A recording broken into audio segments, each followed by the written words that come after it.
Ô, Gladys, Diga lá. vamos para as curiosidades? Bora? Você tem de... Conta pro povo aí da cidade de Manchester. Eu também estou curioso.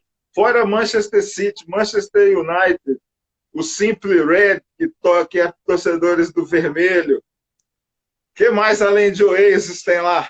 Vixe!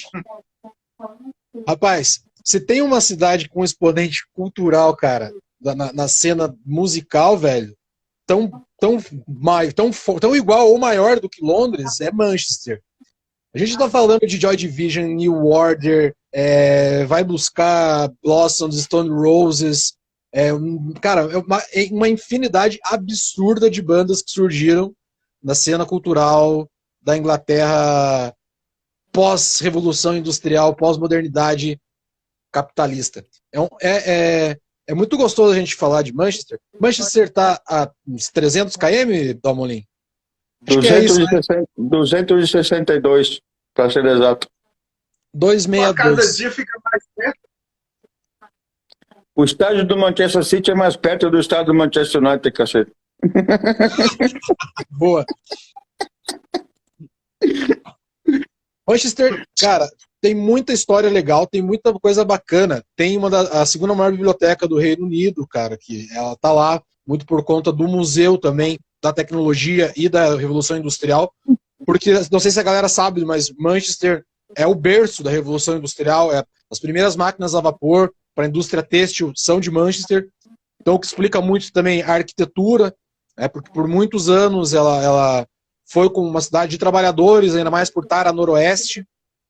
E só para traçar essa linha, Manchester e Londres, ideologicamente, sempre foram rivais, né, por N motivos. Uma por Manchester ser mais abastada da revolução proteica, que é a revolução estética, né? Londres passou por essa revolução estética, enquanto Manchester continuou com as fábricas, né?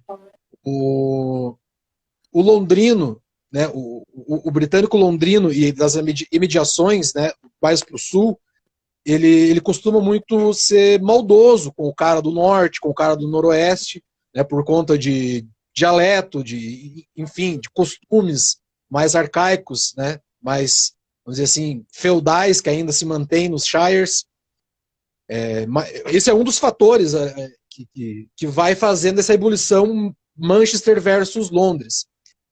E essa cena musical da década de 70, quando ela começa ali, um pouquinho antes do punk, ela tá cheia dessa efervescência, né, da questão cultural, da indústria e da indústria de Manchester contra a modernidade de Londres, da questão da tiração de sarro do sulista para o cara do noroeste, né, dos próprios investimentos do governo quanto à escola e outras potencialidades cíveis que ficaram de lado, né?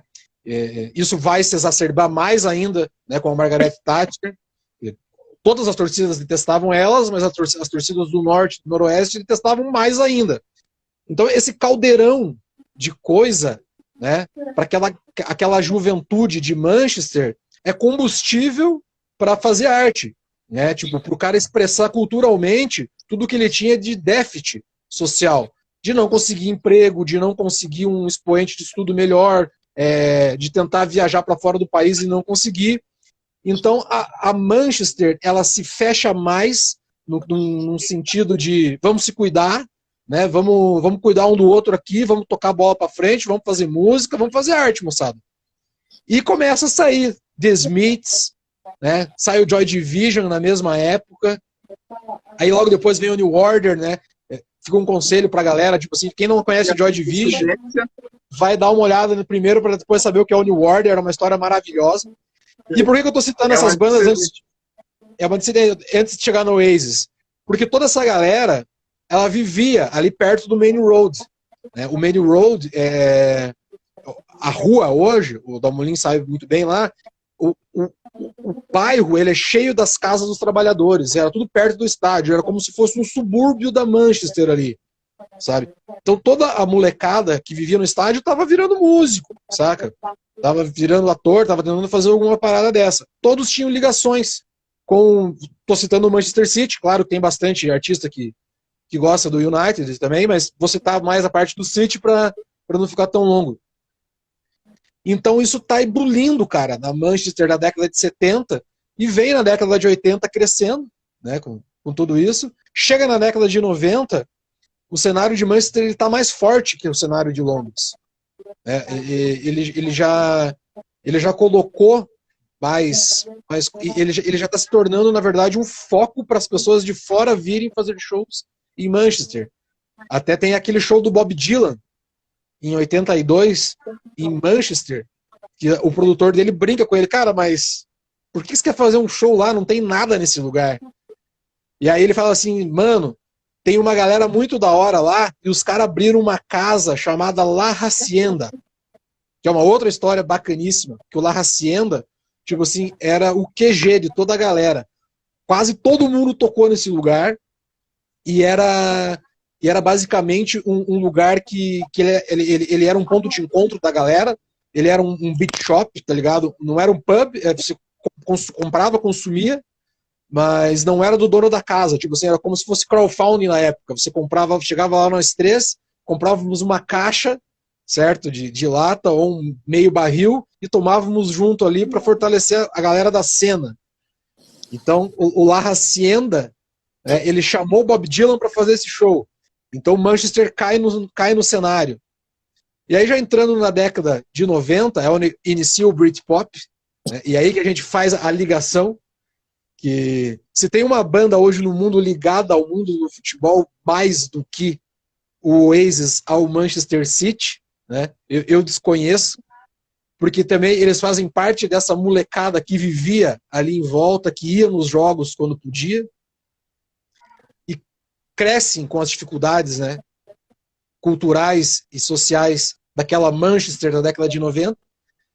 E quando a banda estoura, né, quando eles começam e o primeiro show deles é do La Hacienda, acho que é importante a gente dizer isso, né, também. Quando a banda estoura, o cenário de Londres ele está começando a dar outros passos. Só que Manchester ainda está no proletariado, Manchester ainda está nessa pindaíba, enquanto Londres está voando economicamente já, no início da década de 90, para algumas classes, que fique bem claro. Então o Britpop ele consegue fazer um recorte social, cultural, ideológico e político, certo? Porque a galera de Londres está falando em meter o pau no parlamento, em mudar a questão estrutural de conceitos mínimos de economia, certo?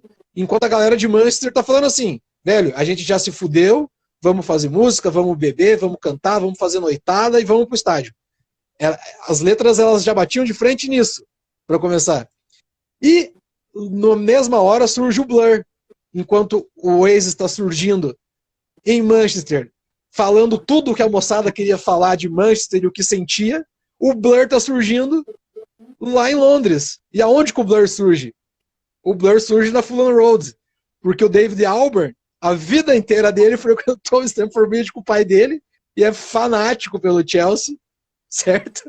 E era o playboy de Londres, torcedor do Chelsea, porque o bairro ficou um bairro, né, abre aspas, playboy, e ele é esse representante. Então, os tabloides ingleses, que sabem e muito bem explorar qualquer coisa que seja, né, Dalmolin, aproveitaram desse momento. Olha, está criada uma guerra sociocultural a partir do Britpop. A Manchester contra Londres. O Manchester City contra o Chelsea.